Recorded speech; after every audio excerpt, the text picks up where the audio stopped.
Okay, Rabbi Sai, first night of Selichos Motzei Shabbos, less than a week until Rosh Hashanah. Let's put ourselves a little bit into the mood. We're by the Keva, Ben Yor, Ben Yehoda, as we mentioned on the bus, a Yid, a Godel B'Torah, who was the time of David HaMelech.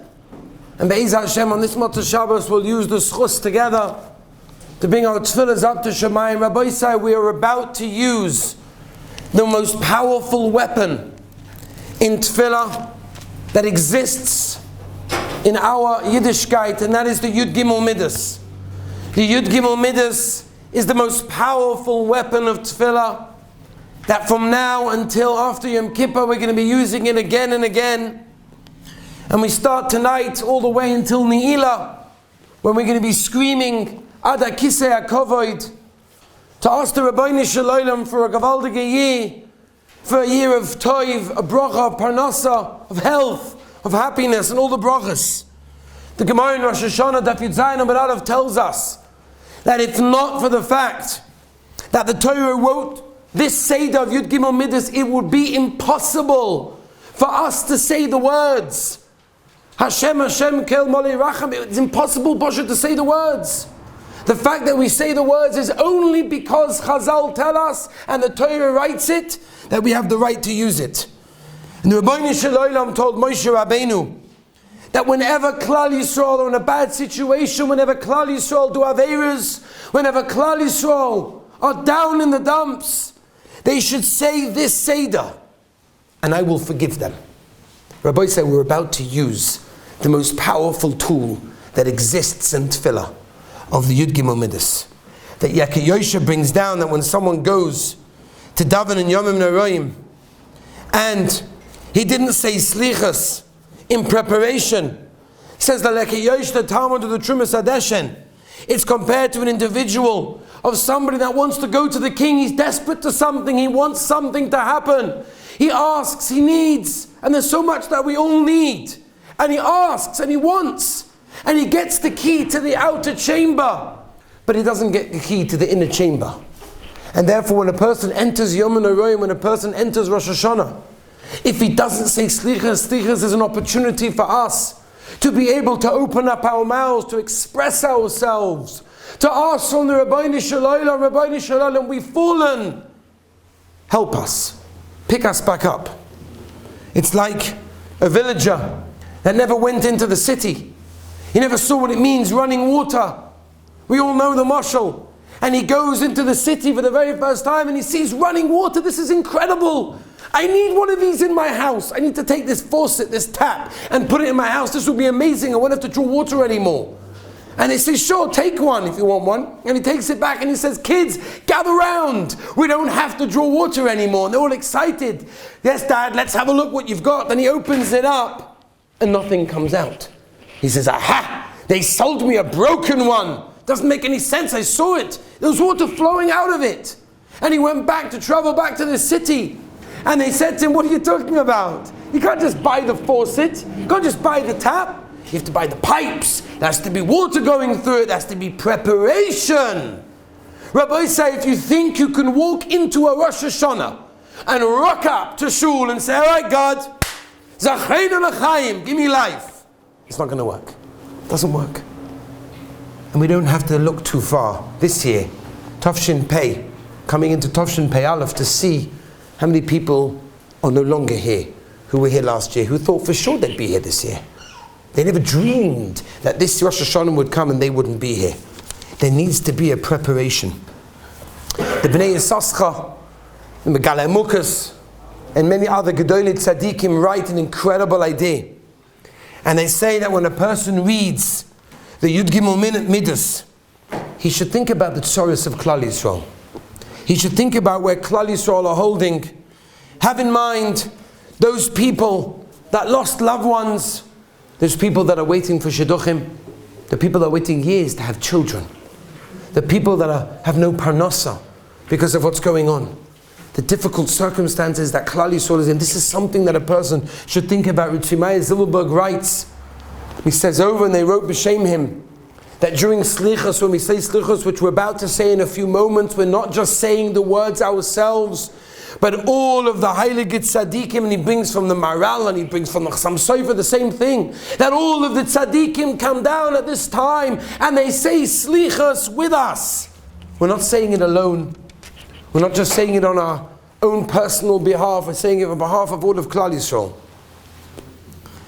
We say tonight, Lo b'chesed, v'lo b'masim bonu l'fanecha, Rebbeinu Shalom. We're not coming that we have tremendous mitzvahs. We're not coming that we have so much Torah under our belt. We don't. We're coming with zero. We're coming with nothing. And we're begging the Rebbeinu Shalom, wait for us. Give us our lives. Give us health. Give us everything. Give us another chance. Give us another opportunity. A dreaded phone call that every parent never wants to get is a phone call that comes from the hospital at 4 o'clock in the morning. And at 4 o'clock in the morning, the phone rings. And the father picks up the phone. He's disoriented. It's the middle of the night. He picks up the phone. And it says, I'm calling from the hospital. Your child was involved in a terrible accident. Please come to the hospital immediately. You can imagine. You don't have children yet. But in Mitzvah Hashem, B'shat Tovim Mitzlachas, you'll have children. And these children you love. And they mean the world to you. And you get a call from the hospital saying that he's in a bad accident. You have no idea which way you're going to find him. With the wires, and you have no idea. And you and your wife are traveling. And it's quiet. No one has nothing to say. You're dreading to see what's going to be the other side, and you get to the hospital and you finally see your beloved son hooked up to 1,000,000 wires, and you say to the doctor, what happened, what's going on, explain to the situation. And they say, I'm really sorry to tell you, but I don't think there's much more we can do for him. We tried an immediate operation, it wasn't successful. We've attached him to any life support machine that we can. There's nothing more we can do, but I guess pray. And they said, parents, pray. And you can imagine, as dedicated parents as any parent would do, is they sit by their child 24 hours a day, 7 days a week. They're sitting there and they're holding the child's hand and they're stroking his hand. They say, my dear son, please wake up. Please wake up. Nothing. Day turns into week. Week turns into a month turns into 2, and then 3. My boys say 3 months go by. This child hasn't opened his eyes. The child has absolutely no recognition of what's going on. The parents who are so desperately trying to speak to their child, please wake up. And the doctor finally walks in and says, listen here, it's been 3 months. The child isn't waking up. We're going to have to pull the plug. You can't do this. This is our son. What do you mean a son? What type of life has he got? Give us a few more days. He said, you know what? You have 24 more hours. I'm giving you 24 hours. If he wakes up, no problem. If not, we're going to pull the plug. Imagine a parent hearing such a thing. They're going to pull the plug of your child. This is your child, your flesh and blood. And the mother is sitting there, tears streaming down her cheeks. And she holds the child and she says, my dear child, you've got 24 hours to go. Please open your eyes, some movement, something, so that'll keep you alive. And she's waiting hour after hour. 2 hours before the 24 hours are up, all of a sudden she feels a little squeeze on the hand. And she says, I don't believe it. It must be I haven't slept for a few days. I'm imagining it. And she says, do it again. Nothing. Do it again. She's begging him, please, I've been waiting here 3 months. Finally, she feels it again. She calls the doctor in. Check the machines. Unbelievable, what's going on over here? He's back. He's getting back. Mitzvah Hashem, he's going to go. He's going to leave hospital, and 2 months later he leaves the hospital. Rabbi Sai, the Rebbeinu Shalom waits for us. The Rebbeinu Shalom says, I sent you down to the world with the most beautiful, clean diamond of a neshama. What have you done with it? What does it look like?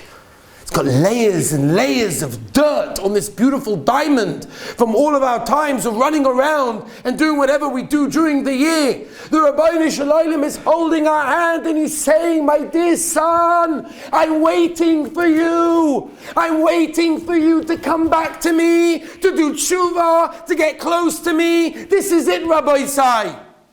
It's Erev Rosh Hashanah. In a few days we're going to be standing Yom Hadin. whether Rabbeinu Shalom is going to decide, are we going to be in this world or are we going to leave the world, Rahman al-Itzlan. This is the decision. But it's up to us. It's up to us. Rabbeinu Shalom is waiting. He's holding our hand and he's saying, please, I beg you, come back to me. Just come back, just do a little bit of tshuva. Just try to be a better person. Just makabel on yourself something so small. Rabbi said, this is slichas. This is what we're doing right now. And Be'ez Hashem, if we accomplish this, if we turn to the Rabbeinu Shalom, Be'emes, Yud Gimel Midas, Hashem Hashem, and we say, Rabbeinu Shalom, maybe I don't understand all the words in the slichas. Maybe it's difficult for me to have kavanah during the whole slichas.